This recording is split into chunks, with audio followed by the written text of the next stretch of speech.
Attention, le contenu de cette vidéo peut heurter la sensibilité des plus jeunes. Vous êtes prévenus. N'ayez pas peur de laisser un pouce bleu, d'activer les notifications et de vous abonner si ce n'est pas déjà fait. Je pilote des avions cargo dans l'Arctique. Mon dernier vol pourrait me coûter la vie. L'équipe au sol venait de charger le dernier colis à bord du C-130. C'était un vol de routine. J'avais déjà effectué ce trajet à plusieurs reprises. Mais cette fois-ci, je me sentais inquiet. Notre responsable du chargement, Nico, se comportait bizarrement. Depuis notre atterrissage en Islande, il n'arrêtait pas de revérifier le manifeste et de marmonner tout seul à propos du maintien du secret. Cela semblait bizarre. Nico a l'air bizarre aujourd'hui ?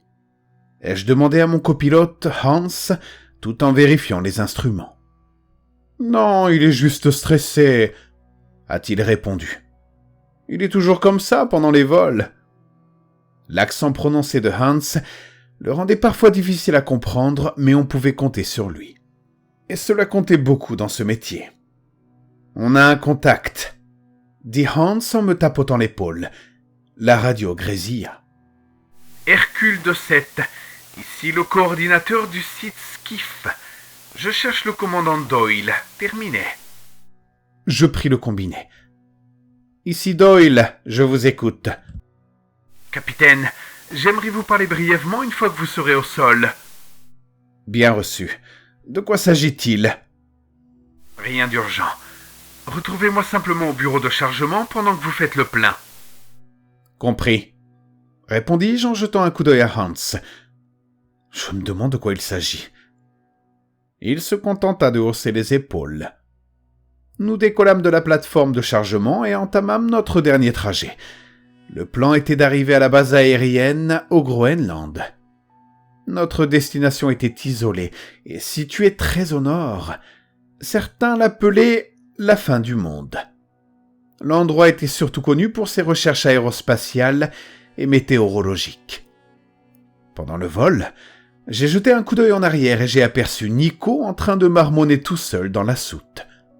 Il n'arrêtait pas de se ronger les ongles et de trépigner du pied, comme s'il était nerveux ou s'il attendait quelque chose. Mais qu'est-ce qui le tracasse autant ? Me suis-je demandé. Nous sommes arrivés à destination et le personnel au sol nous a envahis en quelques secondes, vérifiant le manifeste avec Nico et déchargeant les marchandises de l'avion.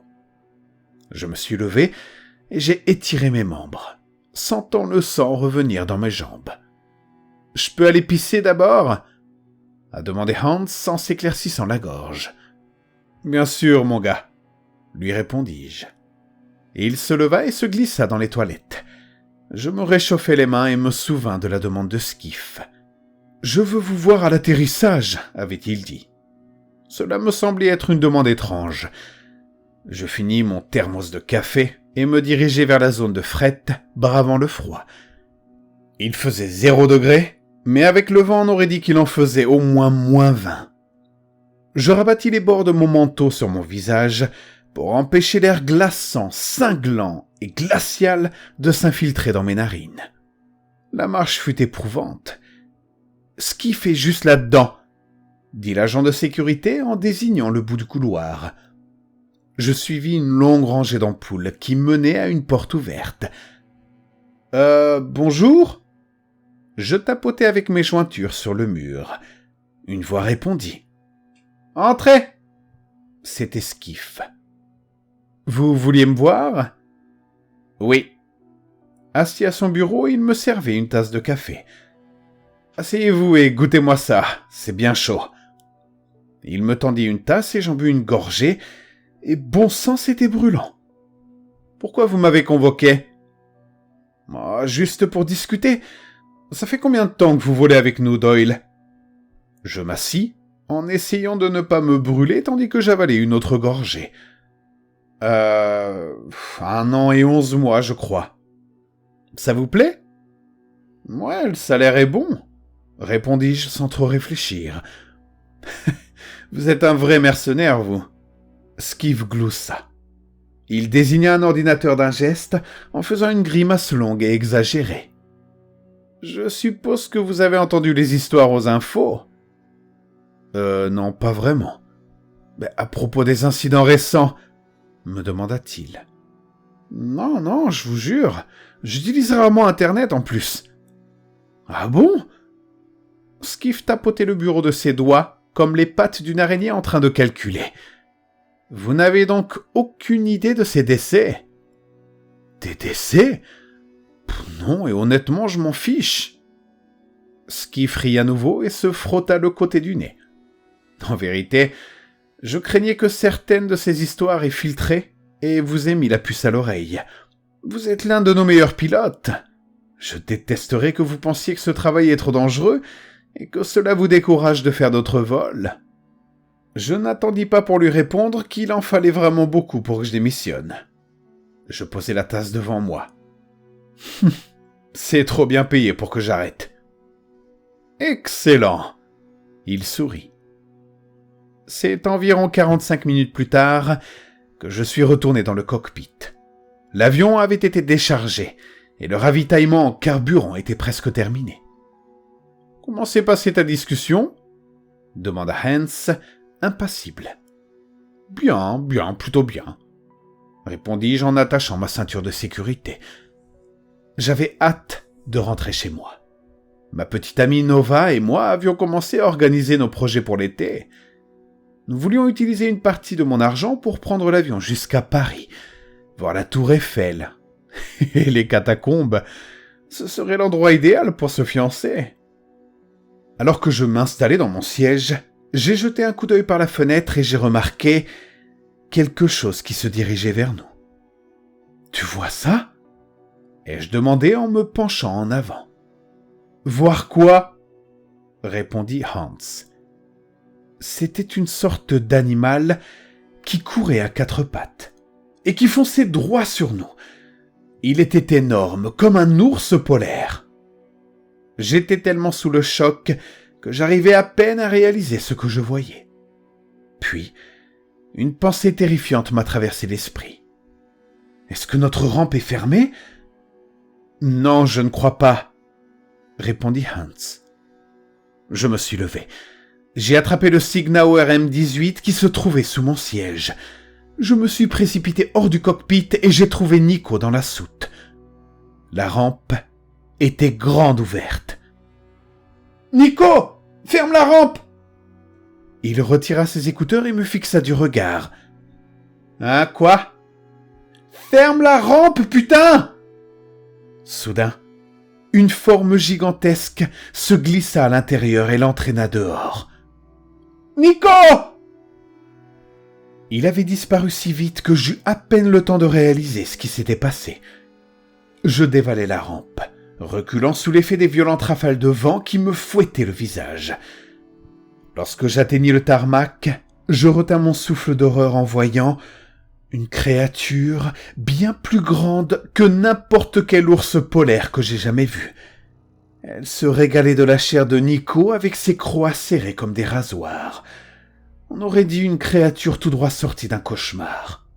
« Au secours !» gémit Nico tandis que la bête le déchiquetait. J'ai pointé mon SIG M18 et j'ai tiré. La créature a hurlé lorsqu'une balle a atteint son bras, éclaboussant sa fourrure de rouge. La bête s'est tournée vers moi et j'ai tiré à nouveau. La créature a pivoté sur ses pattes arrière et a disparu dans l'immensité de la neige. Quelques instants plus tard, une escouade de militaires armés s'est précipitée vers moi avec Skiff en tête. « Ça va ?» demanda-t-il tandis qu'un infirmier m'entraînait dans l'avion. « Je crois que oui. » J'étais trop sous le choc pour même réaliser ce qui se passait. « C'était quoi, ça ?»« Des ours polaires !» rétorqua Skiff d'un ton dédaigneux en secouant la tête. « Ils sont de plus en plus violents. »« Des ours polaires ?» Ouais, ils sont attirés par la base. La température a baissé, ce qui oblige leurs proies à se réfugier dans de nouvelles zones. Il posa une main sur mon épaule. « Je suis désolé, Doyle. Je vais prévenir la famille de Nico et vous faire sortir d'ici, toi et Hans. » Environ 1 heure plus tard, je me traînais jusqu'au cockpit. Hans m'attendait déjà, trempé de sueur. C'était assez dingue, hein? Ouais. Je restais assis, ne sachant pas trop quoi dire. On avait perdu Nico. Tu sais, Hans prit une grande inspiration. Nico m'avait prévenu que quelque chose comme ça allait arriver. Ah bon? Demandai-je. Je ne devrais pas trop te dire ça, mais... Dis-moi. Eh bien, Nico et moi, on suivait cette route il y a 2 ans quand il s'est mis à hurler. Il disait qu'on enfreignait les lois de la science en transportant ces substances et cet équipement expérimentaux. Quand on a atterri, il m'a prévenu que le jugement allait s'abattre sur nous, et c'est là que je l'ai vu. Que t'as vu quoi? Un homme, enfin une chose, qui courait à 4 pattes comme un animal. Il avait des taches de fourrure blanche sur tout le corps. C'est exactement comme la créature qu'on vient de voir. Je me suis affalé sur mon siège, tel un patient anéanti, ne sachant même pas comment assimiler ce diagnostic. Alors, c'était une expérience scientifique? Ça fait des années qu'ils transforment des gens en ces créatures. Je pense qu'ils essaient d'adapter le corps humain à des conditions climatiques extrêmes. Je ne le sais que parce qu'il y a quelques semaines, l'une d'elles a surgi dans un village et a attaqué un enfant près d'ici. Mon Dieu, je ne savais pas quoi dire. Ils modifient chaque manifeste dès qu'une nouvelle cargaison est ajoutée en Islande. C'est illégal, mais il faut que ça soit révélé au grand jour. À ce moment-là, Skiff s'est approché et m'a tapé sur l'épaule. Alors, comment vont mes 2 pilotes préférés? Bien, ai-je menti. Encore une fois, je m'excuse, a dit Skiff en nous tendant une mallette à chacun. Acceptez ceci comme une compensation pour ne rien révéler à personne. J'ai ouvert la mallette et j'ai regardé à l'intérieur. Elle était pleine d'argent liquide, des centaines de milliers de dollars. Je suis rentré chez moi et j'ai raconté toute cette histoire à ma copine, Nova. J'étais tellement traumatisé que je parvenais à peine à dormir. Je ne connaissais pas bien Nico, mais sa mort et la dissimulation de l'affaire me hantaient. Je suis allé voir la police. Je leur ai tout raconté, mais à la fin de notre entretien, ils se sont contentés de rire. Ils m'ont traité de fou, m'ont traîné dehors, et m'ont quasiment insulté pour leur avoir fait perdre leur temps. J'ai décidé que je ne pourrais plus piloter après ça. J'ai envoyé ma lettre de démission le soir même. « On est désolé de te voir partir », m'a écrit Skiff par SMS après que j'ai envoyé ma démission. « Bonne chance à toi et à ta copine », m'a-t-il également envoyé. J'ai déposé tout l'argent que Skiff m'avait donné et j'ai réservé un vol pour Paris avec Nova. J'avais besoin de quitter la Suisse, de trouver de nouveaux horizons. Le stress lié à l'expédition me rongeait, et certains matins je n'arrivais plus à sortir du lit tant mon anxiété était forte. La paranoïa a atteint son paroxysme lorsque j'ai essayé de joindre Hans. Son téléphone basculait directement sur la messagerie vocale. Mais quelques jours plus tard, j'ai réussi à parler à sa sœur lorsqu'elle m'a rappelé depuis son téléphone. « Qui est à l'appareil? Qui êtes-vous? Pourquoi vous essayez de joindre mon frère ?» m'a-t-elle demandé. « Bonjour, je m'appelle Doyle. Je travaille avec Hans. Enfin, je travaillais avec Hans. Il est là? Je peux lui parler? »« Vous n'êtes pas au courant ?»« Non, au courant de quoi? Est-ce qu'il va bien? Est-ce que tout va bien ?» Hans est sorti se promener il y a 5 jours. Son corps a été retrouvé dans une ruelle avec 2 balles dans la nuque. La police a conclu à un vol, mais son portefeuille n'avait pas été touché. Oh mon Dieu, je suis désolé, ai-je dit avant de raccrocher. À présent, Nova et moi arpentons les rues de Paris, scrutant chaque coin de rue animé, observant les visages de chaque inconnu que nous croisons. Je me demande si Skiff, ou celui pour qui il travaille, va venir me chercher ici.